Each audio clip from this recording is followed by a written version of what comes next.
Hello and welcome back to the Homegrown Nerds podcast with your host, Anthony Lambertus and Bryce Young.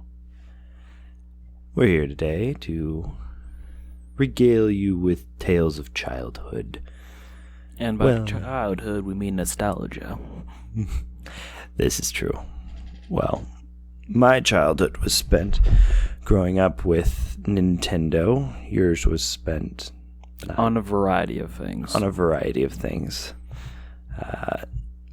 And more specifically to what we're talking about today, my dad had a Super NES that he kept in the basement with hooked up to a CRT TV, and that's what us kids played for entertainment for quite some time. It had games on it such as Tetris. Trying to think what else it had. It had Tetris. It had A Link to the Past, and it had Pac-Man? Dr. Mario. Dr. Mario? Dr. Mario. Didn't have Pac-Man. But the main one I can remember has always been A Link to the Past and Tetris.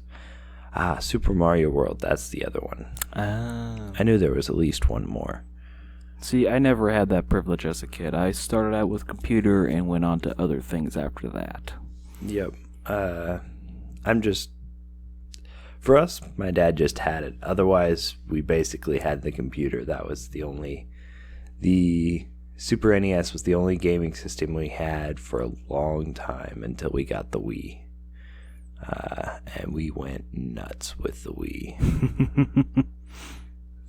The family of 5, we loved that thing. It worked well. Bunch of group games. Anyway, I digress. What we're specifically talking about today is The Legend of Zelda. And the reason I bring up the story of A Link to the Past is that is my first foray into the series, and I was in love from the start. That's technically the second game, right? No. Is that the first one? It is the third. Third one, okay. Yes, because you have Legend of Zelda. Then you have Link's Adventure? I think so. Legend of Zelda. The Adventures of Link. The Adventures of Link. Dyslexia, turning that around. And then you have A Link to the Past, and then it goes on to Link's Awakening. The Game Boy games. Link's Awakening was no, Four Swords wouldn't have been on there yet. No, I believe Four Swords came in 2002. Yeah. Oh, no. I know what I'm thinking. Oracle of Seasons and Oracle of Ages. Oh, the 2001. Those came later than Ocarina of Time, really? Yeah. The one that came in the same year of Ocarina of Time was Link's Awakening DX. Okay. At least that's what my information says. So then Ocarina was next, and then Link's Awakening. And then my guess is that Majora's Mask came next because they had like a year in development. Correct. They pushed that game out. Came out in 2000 though. Yep. So, they did their work. Mm-hmm. Yeah, those are two of the Zelda games I haven't really played or beat, is Ocarina of Time and Majora's Mask. You didn't get the remastered yet? My brothers did. They enjoyed it. I just didn't get them and didn't play them, which is weird because I love Zelda and I've gotten a lot of the different kinds, but you have a lot on your plate. I had a lot on my plate. Still have a lot on my plate. Just haven't gotten around to it. At some point, I'll probably pick up the remaster so that I could just say I've played it. Mm-hmm. And that's almost heresy for a lot of Legend of Zelda fans that I have not played Ocarina of Time or Majora's Mask. But I grew up with A Link to the Past, so that's my go-to game. And then I actually more appropriately grew up with Twilight Princess, which is sort of the black sheep of the family. See, kind of. I never really got into Legend of Zelda. No, I never played any of them. But out of a happen chance, I chose the black sheep. I played it. Yep. And I love that sassy character, Midna. Yep. She's so sassy. Yes. They got pretty decent characterization. It's not a perfect game. Oh, by far, no. But I really do love... Twilight Princess holds a special place in my heart just because that is the first Zelda that I beat all the way through and got it 100% complete, everything done.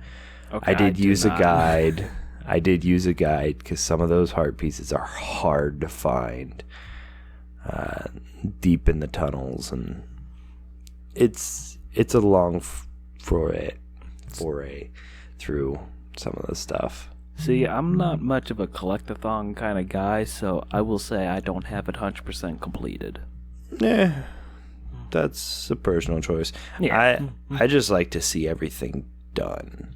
Mm-hmm. So if I can, I like to 100% complete things. Completionist. Yes, I am somewhat of a completionist. Speaking of, going back to A Link to the Past, I never truly beat it because I don't know if you've ever played A Link to the Past. Nope. That game can get convoluted. Explain to our viewers who haven't played it either. Don't get me wrong, the dungeon design is great. Everything is straightforward, and so long as you kind of have some good mental faculties about you, you can beat it just fine. Me as a young kid just didn't have the time or patience to complete it. I had other things on my mind. Yeah. I didn't sit down for hours trying to get through a dungeon. I had reading to do. Yep, I was a reader. Yeah, you did more reading though. That's what. Yeah. I had reading to do. My young adult fiction novels. But you sap. I finally got around to saying, you know what? Screw it. I'm gonna beat it. So when I got my SNES Classic, I went ahead and went in and just said, I'm gonna beat this 100%, and I did.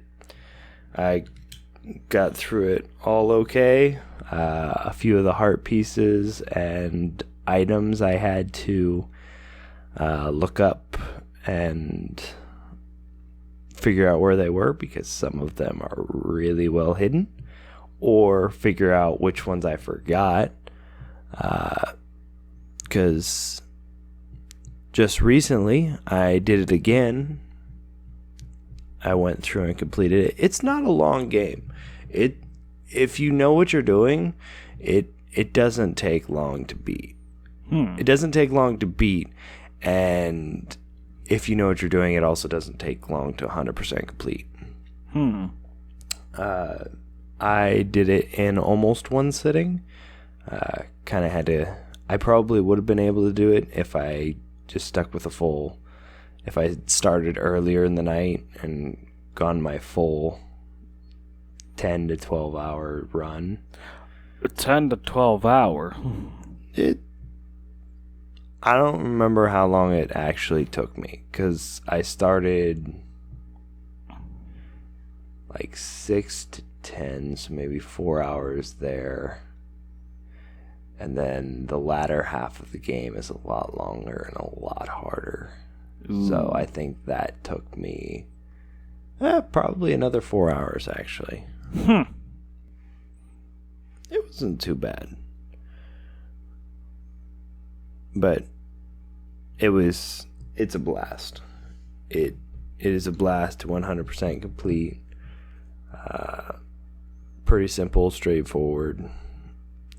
Mainly, I wanted to get back to doing one more 100% complete run because I've seen people do the randomized version of it, and that's kind of piqued my interest, and I was curious how I was at the game still, and I wasn't too bad. I didn't know they had a randomizer one. Oh, they do. It is fantastic. They got good logic, which allows it to the logic essentially allows the game to say, hey, there will be items. You will never be stuck so long as you check all the items you can. Oh, so it just randomizes the items you have at the start? Or you have to go find them still? You have to go find them. Okay. Every single chest in that game is randomized. So you can go up to a big chest in a dungeon and find 5 rupees.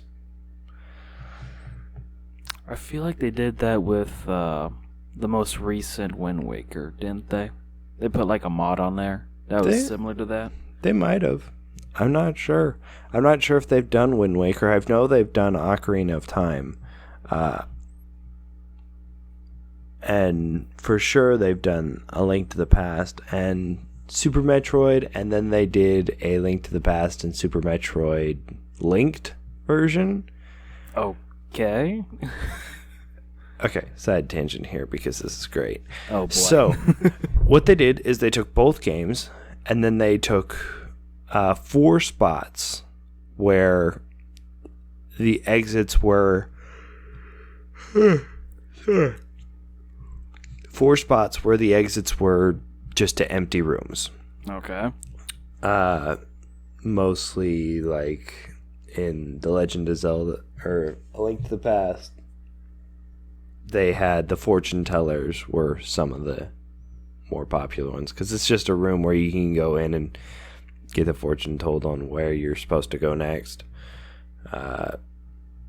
Not super helpful, but it does help.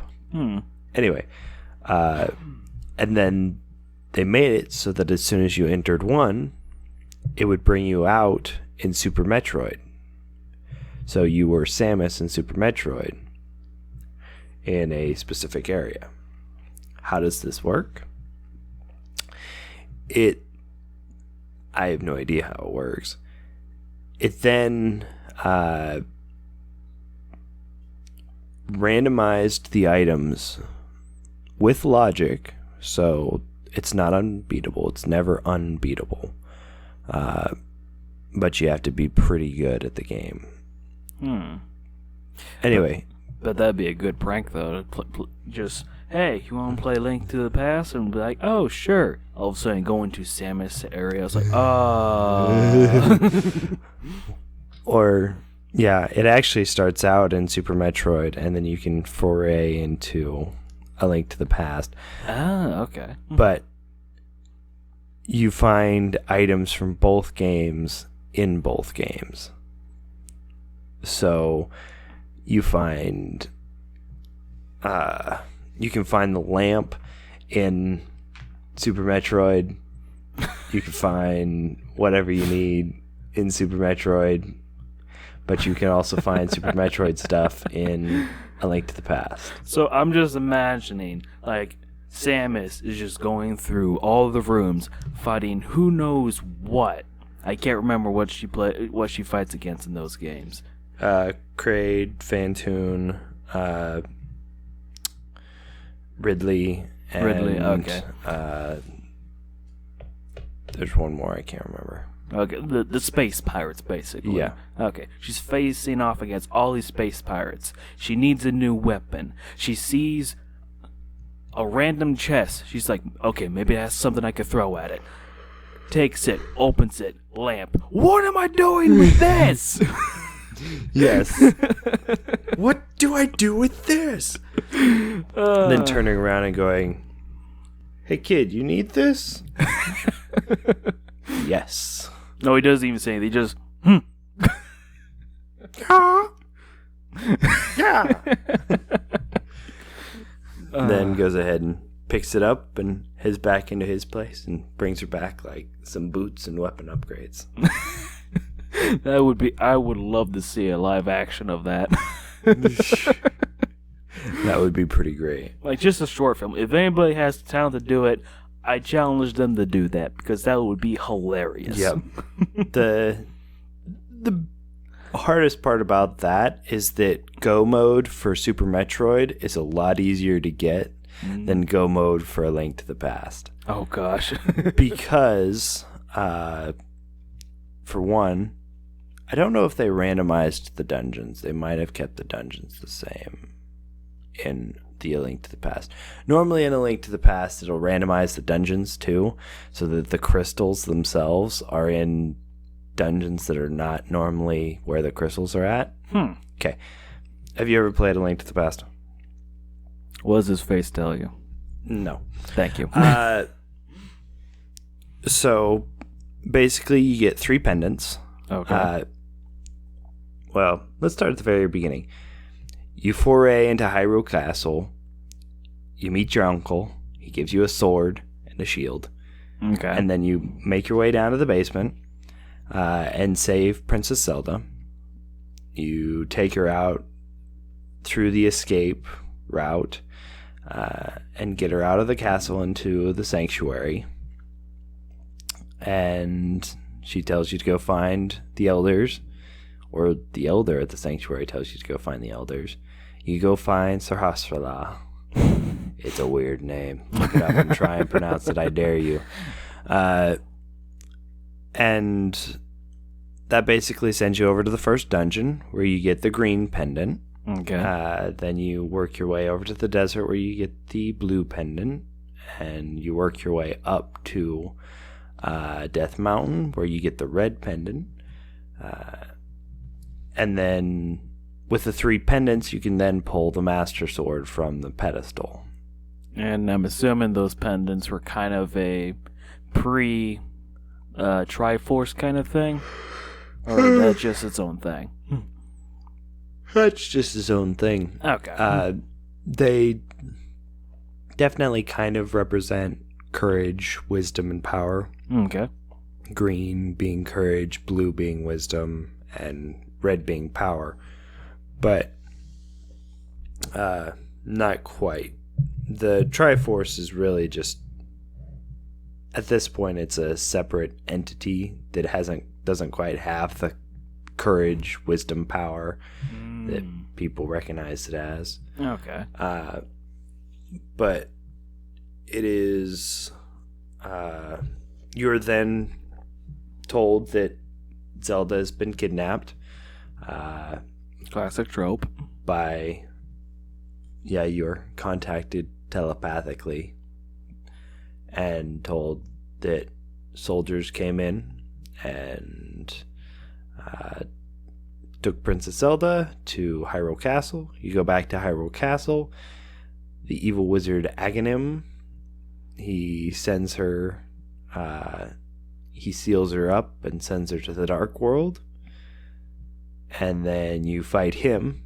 When you beat him, he drags you into the Dark World with him. Okay. To which you then have to go over to the Dark Palace, which is in the same position as where Dungeon 1 was, and beat it. At the end of it, you find a crystal that holds one of the 7 maidens, which are descendants of the 7 elders, or 7 mages, or something. 7 somethings. 777. Yeah. And then you basically go through and beat all of them. Some of them can be beaten in separate orders, but for the most part, you need a specific item that you get in a dungeon that leads you to other dungeons. Okay.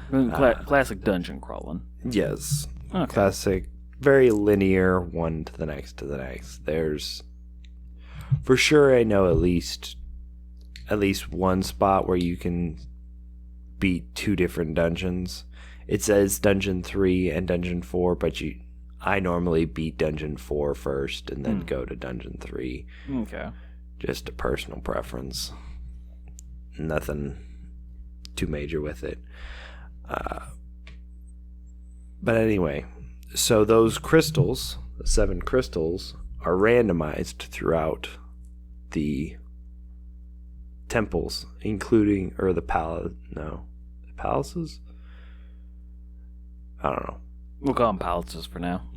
Palaces, dungeons, whatever. I think it's palaces. Okay. But because the names for the actual places are like Thieves Town, there's Palace of Darkness,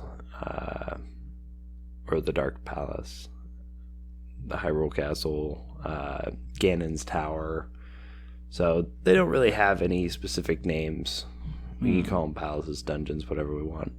Anyway, so those are spread throughout the game in different spots, such as just like a pendant normally had to be in the first 3. Now it could be in Turtle Rock, which is the last dungeon you ever complete. Oh. So that you don't have to beat Turtle Rock. Now, you might have to dip in to check some of the chests in Turtle Rock, but you don't have to beat it. Which, considering it's a long dungeon, can make for some quick time. And just for reiteration, this is the randomized one, right? Yes, this is the randomized. Okay. So you essentially can then, based on where your 7 crystals are, you have to know what your go mode is. So what you need to beat all the dungeons that have all the crystals, including things like the Cane of Samaria. Even for Dark World access, you need a Moon Pearl and the Titan's Mitts. Like full Dark World access. Anyway, but for Super Metroid, there's some of that, but for the most part, you only need a few small select things. Like, I think Ice and Speed Booster might both be required. I couldn't tell you because a number of missiles and packs, Gravity Suit, Various Suit. I'm not sure if the Various Suit is necessarily required, but it might be. Anyway, so it makes for interesting dynamics of there's a point where normally the way it goes is you get go mode in Super Metroid first, where you're like, I'm ready to finish beating all the bosses that need beat and go beat Mother Brain. But you have to run around checking all the various item spaces in Super Metroid because you want to make sure you have everything you can for A Link to the Past. And the big thing is that there are so many more locations in A Link to the Past, so many more chests that can be randomized. I think there's like 236 different item locations. My gosh. Yeah, there's a lot. Don't quote me on that number, but I know it's over 200. I'd be at that forever. Yeah, there's a lot of chests everywhere. Okay. And so you'll find some chests only hold things like $20 or 10 arrows or so on and so forth. But other things hold things such as normally items are held in big chests, but they can be in small chests. But the cane of Brian, I think. Brian. I don't know if it's cane of Brian or cane of something, because there's two canes. The cane of Samaria, which allows you to place down a little block, and then the cane of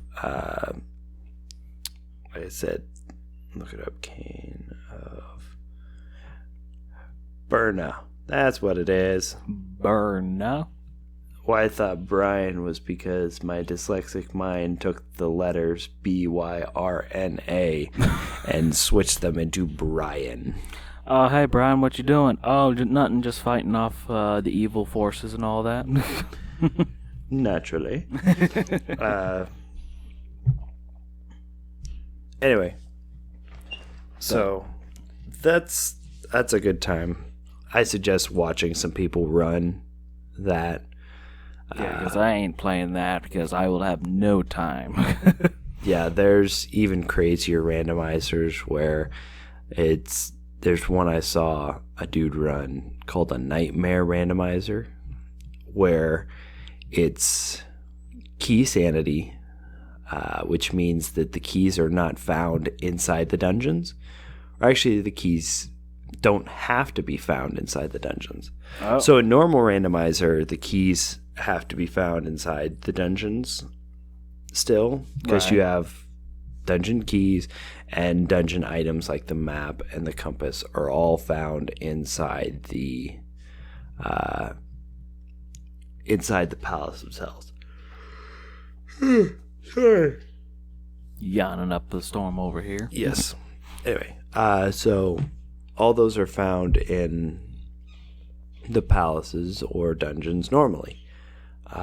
In a normal randomizer. In Key Sanity, that's not the case. So a key could be in any chest in any dungeon. Oh. Meaning you have to find specific amounts of small keys, as well as the big key for each dungeon you need to complete.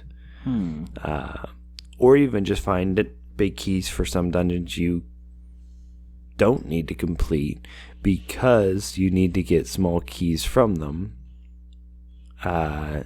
to complete another dungeon. So I'm basically getting a vibe that you like the challenge of going through all that. It's worse. Here's worse? Nightmare mode. Key sanity that's its own thing. Mm-hmm. Take key sanity, take an enemy randomizer. Okay. Which means any enemy from any area can be slapped down and switched around. So technically the final boss could be at the very start.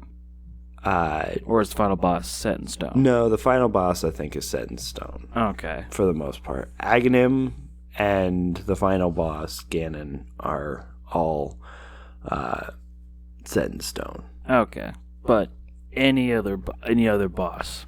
Any other boss can be randomized to different areas. That would be a delight. The bosses actually stay in the boss areas. They're just randomized throughout the different boss areas. Okay. So you don't find Moldorm in the overworld, or you don't find Blind in the overworld, because that wouldn't work well. Yeah, fair enough. Mothra. There were people that were they were logical about where things should go, even though it's still randomized. That doesn't mean there's not Anyway, I digress. It's palette swapped just for harder recognition of things. Mm-hmm. And then sorry. I'm just trying to think of all the things, and it's ridiculous. And then on top of that, it's cranked up to 11, in where it's all the damage is randomized, so they can deal you anywhere from 1 to 8 hearts of damage. Seriously? Meaning that some things will one-shot kill you until you get enough hearts. Oh. So their damage is Oh. randomized, as well as how much damage they can take is randomized. So some can only need to take a single pot of damage, and others you need to hit for an eternity before they finally die, or have a strong enough sword, or actually, no, this is swordless. I forgot. So you don't have a sword. So you're telling me if my luck is so bad that if I can't play D&D right, I'm going to have the hardest time with the randomized, completely luck-based kind of thing going. I'm going to have a bad time, aren't I? Probably. Oh, dang. Guess what? It gets worse. Oh, why does it get worse? It's got an entrance randomizer. What does that mean? Okay. So normally, when you enter into a room, it takes you into its own separate tile. It says, this is the room that came from that door. Yeah.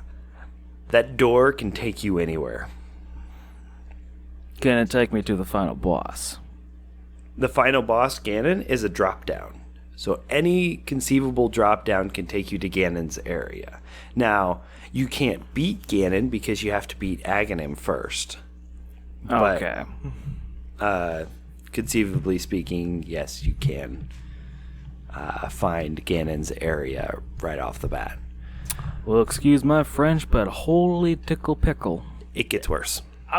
Stop making it worse. So you enter into a room and you find a specific area. Okay. So long as you know what that area is, you can just say, okay, I'm in this cave, or I'm in this dungeon. But if you enter in, and if that place has an exit, or, well, I guess specific tiles have specific things, but you enter into that area, and then you exit out to a different spot than when you entered. So you enter in here, you go to here, you exit here.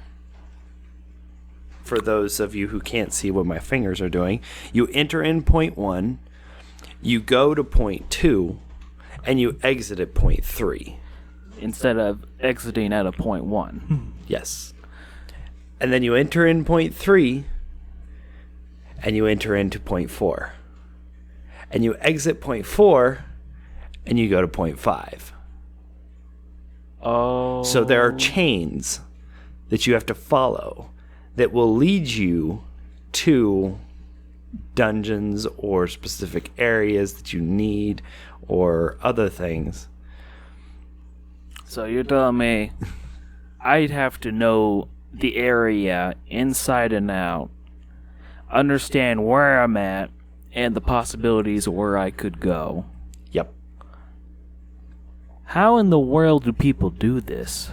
I don't know. It took the dude 8 hours to beat it. I'm calling bullshit. Excuse my French again. He beat it in 8 hours when normally he beats basic randomizers in an hour to 2 hours. I'd say an hour and a half to 2 hours to maybe 3 hours if it's a really hard one. I don't know. 2.5 hours if it's a really hard one. My gosh. So normally he beats the normal randomizer in hour and a half to 2.5 hours.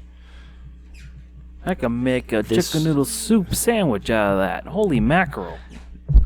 Don't ask. This one took him 8 hours to run through. And that's with keeping track of everything and just, yeah. It was fun to watch. I bet. But it was difficult.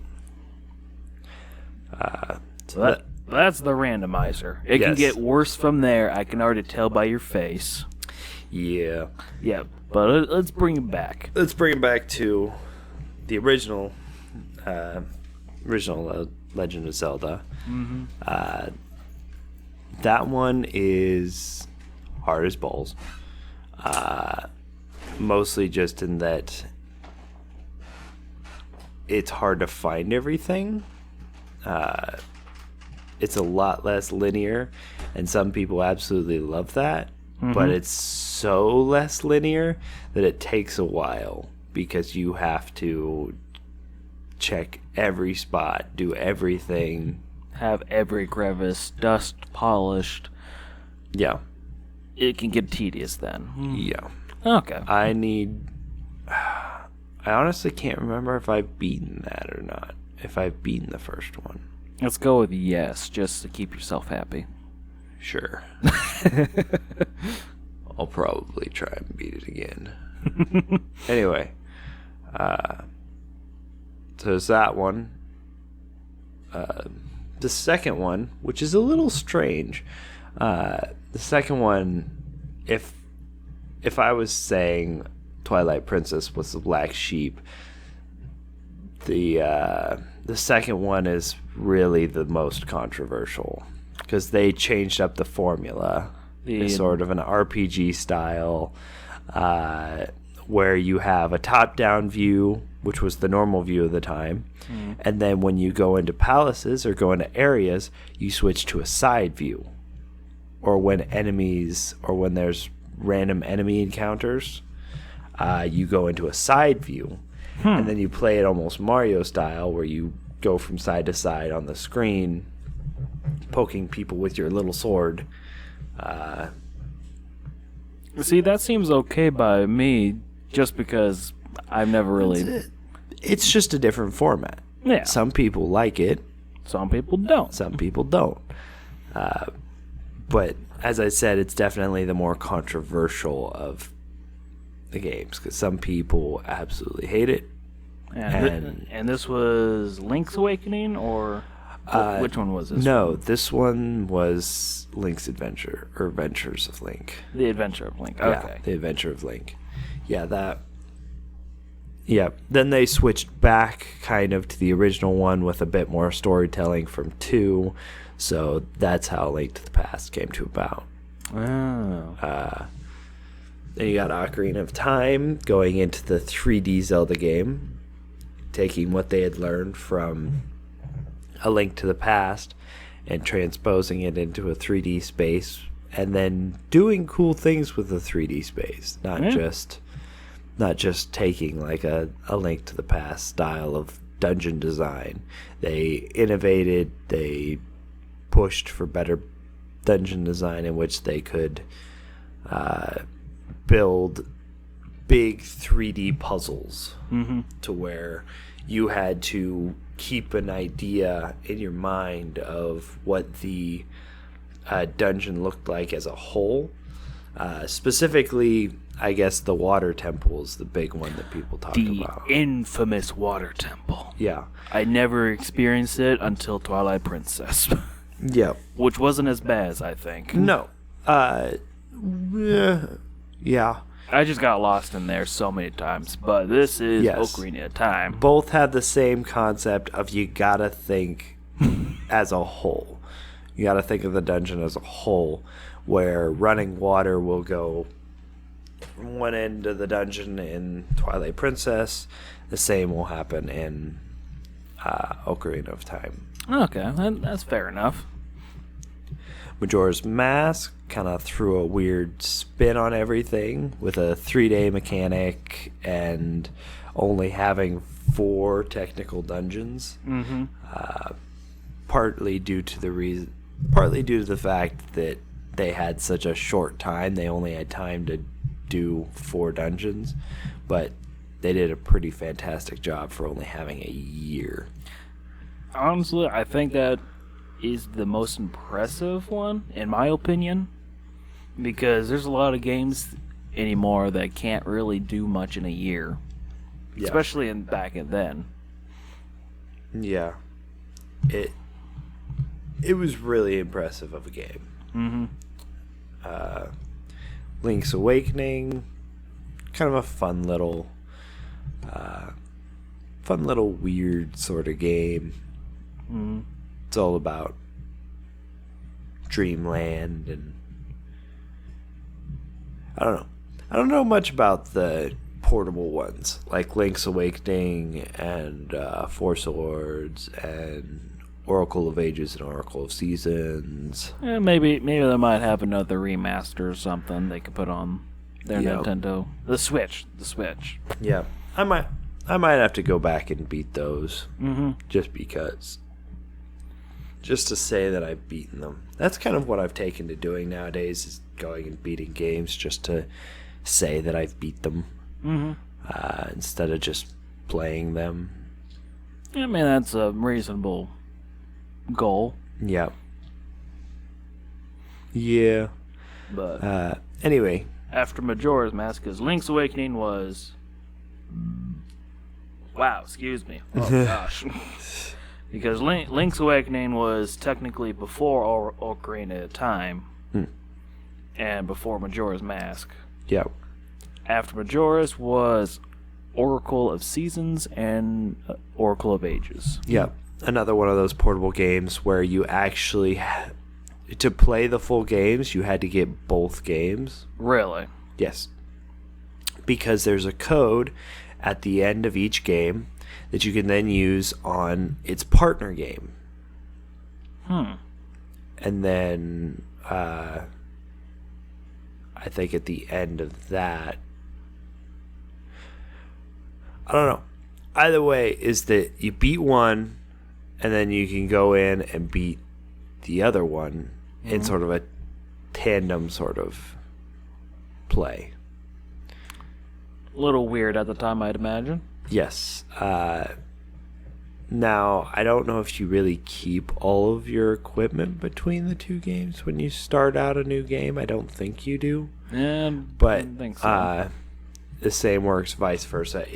It's a different mechanic. It's kind of like the start of the mechanic of just keeping your saved progress through to the next game. Okay. It's kind of the same thing. And it sort of threw a different spin on things. Okay. After that would be Four Swords and Winwaker. Came out in the same year. Yeah, Four Swords, very much a more... handheld. Yeah. Okay. That one was a handheld. I think that was the one with the multiplayer. I want to say yes. Really? I didn't know they had multiplayer back then. Is it Four Swords? I think Four Swords had the multiplayer, where you could link up your Game Boy Advance or whatever with others. I never had that chance. Yep. Yeah, I didn't either. Anyway. Winwaker. Winwaker. Very good game. I've played a lot of it. Not all of it. But very good game. The cel-shaded graphics hold up very well to this time. But that's to be expected from Shell. Cel-shaded graphics. Very open game. It was very different. Brought back some of the... It's still quite linear, but it still brought back a lot of that open world exploration of you're on a boat sailing and you go and find places. Yeah. I mean, it was not OG, but it was starting to get into the realm of open world. Yep. Yeah, it was... It's a fun little game. I only remember they remastered, so I don't remember much about the pixelated one. Yeah. Polygon one. And I don't either, because I didn't have that system. But I remember the HD remaster. That's another one I need to beat. Wind Waker? Yeah. OG Wind Waker, yeah. That's a one you'd have to find, though. Yeah. Well, just like even just the HD remaster, I need to beat. Oh, okay. Yeah, just any one of those. I do remember watching watching the playthrough of Winwaker, and I did enjoy watching the playthrough. Yeah. It seemed pretty fun, and kind of decided I didn't get a chance to try it out myself. Yeah, it's a fun game. I just never got around to beating it. Yeah. But after Wind Waker, there's a few miscellaneous ones like the Collector's Edition of Legend of Zelda, Four Swords Adventures, something called a Minish Cap. The Minish Cap. I honestly don't know much about this one, because it's another one of the portable ones. It's another one of the handhelds. Gotcha. It's about a cap that looks like a duck. That's about the best I can remember from that one. Okay, then. The Minish Cap is weird. The Minish Cap, as far as I've understood it, is a trip. Are you sure that's not the black sheep, or is that just the rainbow sheep out in the distance? No, that's the portable Zeldas. That's the portable sheep. Yeah. They're good, but they're different. Okay. Some of them have more of a Link to the Past design than the consoles, because the consoles forayed into the 3D realm, Right. which you can do kind of on like a 3DS, or just a DS, but it's not quite as good, Yeah. and it's kind of difficult. The original DS, at least, was really difficult to do. Yeah. And they actually made a little clip-on thing for the 3DS that allowed you to have a second joystick for moving your camera, because the normal DS only has the single pad. I say pad because it's not really a joystick, but D-pad. no, it has a D-pad. Has D-pad. And then it has a little joystick. We'll just call it a joystick. Okay. It has a little joystick, and then it has the buttons. But for some games, the specific one I'm thinking about is Monster Hunters. Okay. That one is a 3D space, but the way you move the camera normally is on the touchpad. You have a little camera movement button, or you can use the triggers to move the camera. The bumper triggers, yeah. Yeah, the bumpers. Okay. To move the camera side to side. I guess I'm just gonna have to look up some Minish Cap because I've never heard of that. It's trippy from what I've seen of the art design, but it's a portable Zelda game.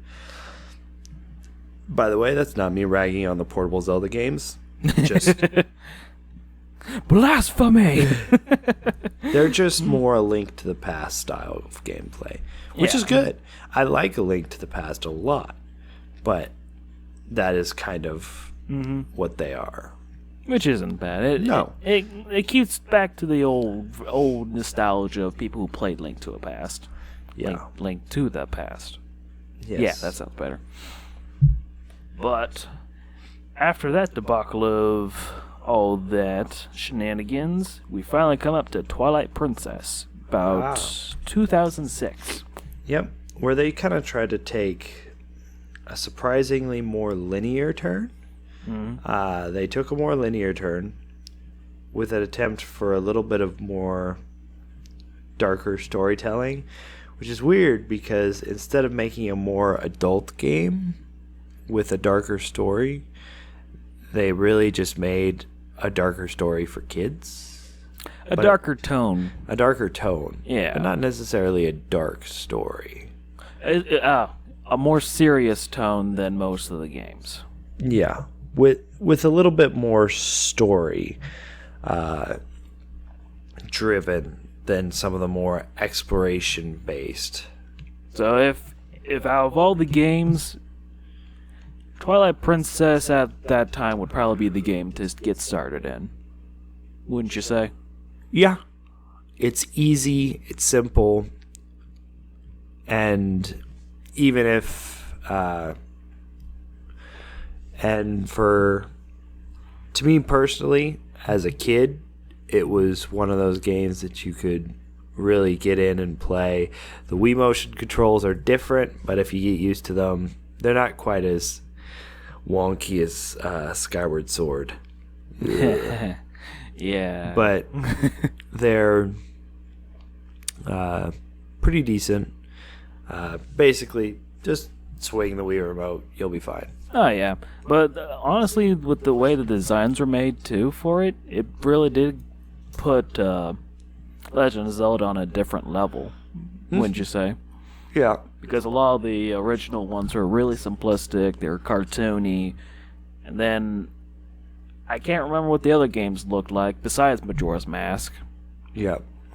But when Twilight Princess came around, it had so much more detail. You could see eyeliner. Yeah. And it was very impressive, for me at least. Yeah. It was certainly a graphical upgrade. Yeah. That's what I'm trying to say. Yeah.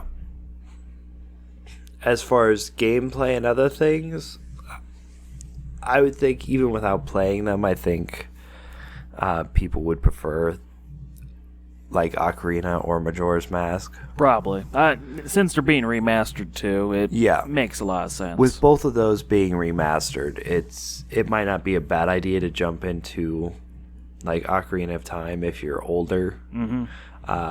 But for younger or some adults, I highly recommend Twilight Princess just because it's easy, it's simple, it's casual gameplay. Has a decent story. And it's just fun-loving, and even with saying it has darker tones, it's still just kind of... It has its campy moments, and it's... The relationship between Link and Midna is actually really sweet. Yeah, it really is. But we are getting close to the end of our podcast here, so let's speed through the rest of them. Phantom Hourglass. Portable. I loved that one. Beat it. Okay. Kind of funky. Little bit of a different kind of... little bit of different mechanics, kind of taking from Winwaker with the ship sailing, as well as just kind of funky. Okay. That was a fun one to go in and beat. All right. Spirit Tracks. Never played it, but it's kind of like Phantom Hourglass. Same sort of ideas, just kind of tweaked and played with and rolled around until it made a new game. It was an experimental kind of thing. Yeah. Okay. Kind of. Well, Ocarina of Time 3D, Yep. More or less remastered. Pretty much skip the remasters. But also in that same year, 2011, Skyward Sword. Ah, yes. Another one of those controversial ones. I'll be honest. Initially, I hated it. Still don't love it. But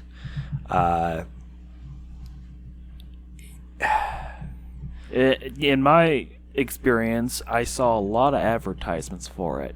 But when it finally released, I heard nothing about it. That's because, okay, the gameplay, like how you play the game, is neither easy nor necessarily fun. The Wii motion controls are too finicky for what they wanted to do with it. They wanted to make it so you could slash like downwards and then sidewards or diagonal. Like an actual full experience sword? Yes. Ah. And they made enemies designed around that. Oh, meaning that like Bokoblins will like block to this side, so you gotta swipe from this side, or block upwards, so you gotta swipe from the side. It's just... It's rough. I could definitely see that being remade in Oculus Rift, or a more futuristic version of VR. Yeah. I could see that one working out really well in like a VR setting. Because the gameplay itself, not bad. Like, Just gotta get used to it. Just gotta get used to it. It's just the rest of the game is like taking into account the gameplay, which is, I said not bad, but it's actually kind of bad. Yeah. The rest of the game is just kind of Lackluster. Okay. I mean, memorable set pieces for sure, but overall, it's just kind of, it's a game. It exists. That's pretty much the best things I have to say about it. It's part of the timeline that's in the works, and it's okay. But people think Navi is terrible with the hey, listen. Fi or Fi or however you pronounce her name, the Spirit of the Sword. Oh. So much worse. It's always there to tell you that water is wet. Basically meaning that always there to tell you something you already know. That should be common. Like, very tutorial-esque. Hey, you should go that direction. Or, I just showed you a cutscene showing something doing something. Fee pops up. Hey, we should go look at that thing. Oh my goodness. It really sucks. You can't just leave me to my cutscenes. You have to also point out.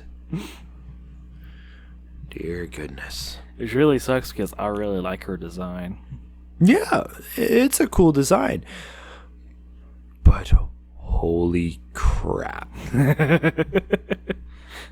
Okay, so Skyward Sword, bad game mechanics mixed with bad motion control. Subpar motion control.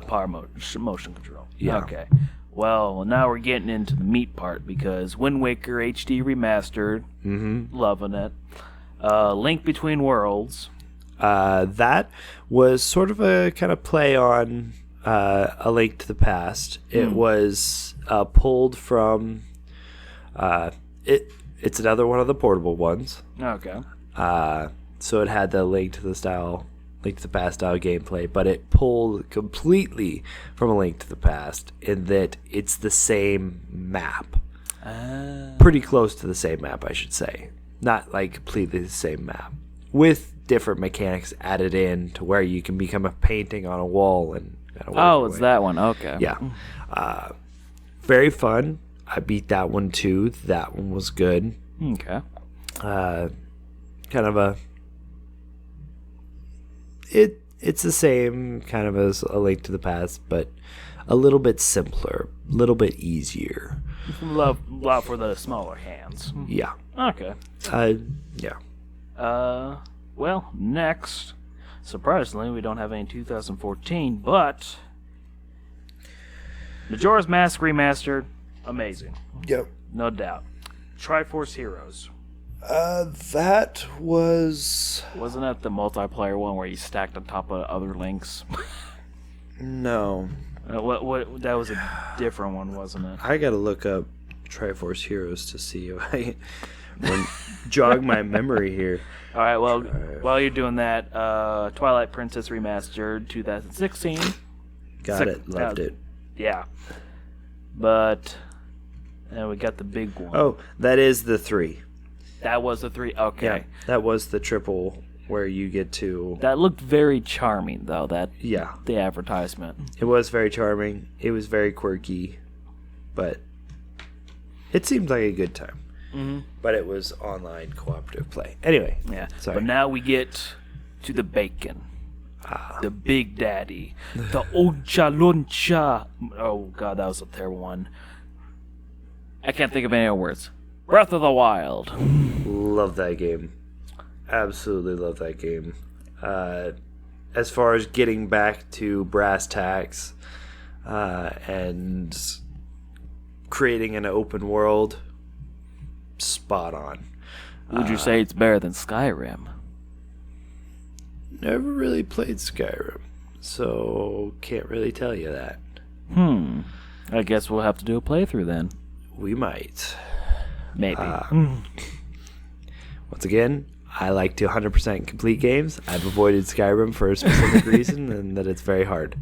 Yeah, just stay away from that. Well, and the thing is, with Breath of the Wild, I haven't beat Ganon, but I've beaten all 120 shrines and gotten quite a few of the Korok seeds. So technically, you could beat it now. Oh yeah. But you're busy doing other things to where you can't yet. Yeah. Essentially, I could easily just go in and beat Ganon and call it good. Wow. To say I've beat Ganon. But to me, there's so much more to the game than beating Ganon. Mm-hmm. So, and I like to not end my games until I've completed kind of as much as I can. That's fair enough. It has that nice extra sweetness to it. Yeah. Final level of just, then you just tack it all in and it's all complete and you're just, good. That is a very nice feeling. But again, those are all the current Legend of Zeldas. Yes. Collectively, what do you think of Legend of Zelda? I love the series. Fantastic games of just adventure. There's a game in the series for anyone. Okay. There's some that are more casual play. There are some that are more heavy-handed dungeon crawling, dungeon puzzling design, for those that really want some actual adventuring gameplay. All of the games have something to offer to everyone. They're all very good and very enjoyable. I just love seeing an old familiar face whenever Link comes on the screen and you're like, yes, I am playing this again. It goes back to our discussion with my love of high fantasy. Oh yeah, this is definitely high fantasy. Definitely. With a touch of sci-fi with Breath of the Wild. Yeah, just a touch. Just a touch. Just a touch. So, I don't know.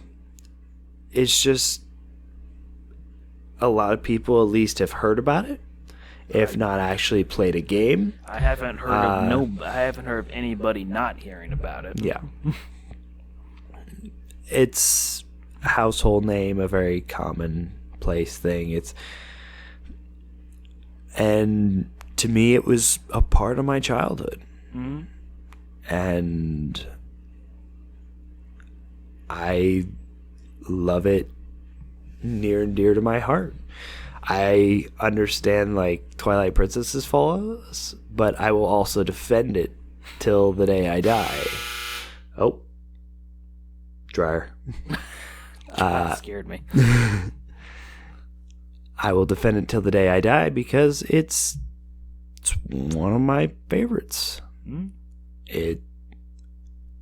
It's easy. It's for more casual play. Some people won't love it, but just a light bit of adventure.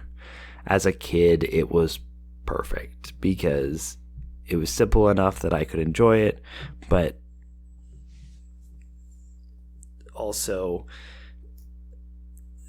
it was also a Legend of Zelda game. Mm-hmm. So it got me into the series and allowed me to say I'd at least beat a game from the series. Yeah, fair enough.